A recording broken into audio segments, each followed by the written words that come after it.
Nagar Kurnool BRS MP అభ్యర్థి RS Praveen Kumar ఎన్నికల ప్రచారంలో దూసుకుపోతున్నారు. బుధవారం ఉదయం నాగర్ కర్నూల్లో గ్రానైట్ హమాలీలను ప్రవీణ్ కుమార్ కలిశారు.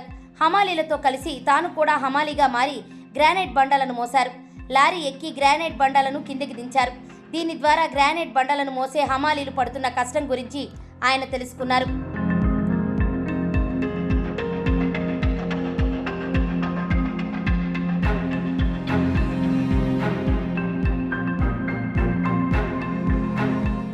గ్రానైట్ బండలను లారీ నుంచి దించడం, వాటిని మోయడం నిజంగా చాలా కష్టమైన పనని ప్రవీణ్ కుమార్ అన్నారు.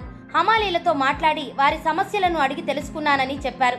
గ్రానైట్ హమాలీల రోజువారీ జీవితాలు అత్యంత ప్రమాదంలో ఉన్నాయని, వారి చేతులపై ఉన్న గాయాలను చూస్తే భయమేస్తుందని ప్రవీణ్ కుమార్ పేర్కొన్నారు.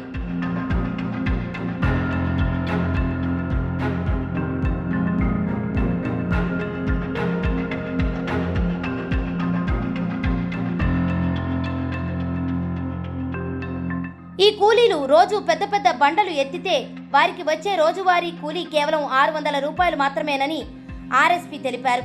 50 ఏళ్లు పైబడిన కూలీలు శారీరక నొప్పులు, బాధల నుంచి ఉపశమనం పొందడానికి ప్రతిరోజు 300 రూపాయలు మద్యానికి ఖర్చు చేస్తున్నారని వెల్లడించారు.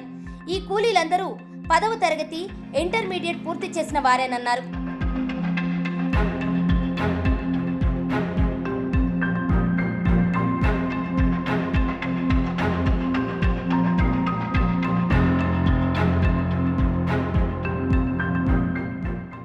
కూలీలు ఇంత కష్టపడుతున్నా గ్రానైట్ యజమానులు మాత్రం ఒక్క బండ కూడా మోయడం లేదని ప్రవీణ్ కుమార్ మండిపడ్డారు. తాను ఎంపీగా గెలిచిన వెంటనే ఇలాంటి హమాలీల కోసం స్థానిక నాయకుల సహకారంతో ఒక ప్రత్యేక కోఆపరేటివ్ సొసైటీ ఏర్పాటు చేసి వాళ్లను గ్రానైట్ యజమానులుగా మార్చే ప్రయత్నం చేస్తానని హామీ ఇచ్చారు.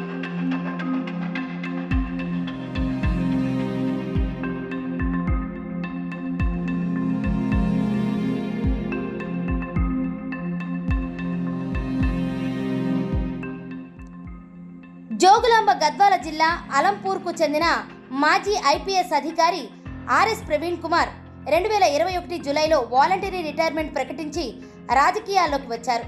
బహుజన్ సమాజ్ పార్టీలో చేరి 2023 అసెంబ్లీ ఎన్నికల్లో సిర్పూర్ నుంచి పోటీ చేసి ఓడిపోయారు. ఇటీవల బీఎస్పీకి రాజీనామా చేసి కేసీఆర్ సమక్షంలో బీఆర్ఎస్ పార్టీలో చేరారు. ప్రవీణ్ కుమార్కు BRS party Nagarkurnool seat ఇచ్చింది.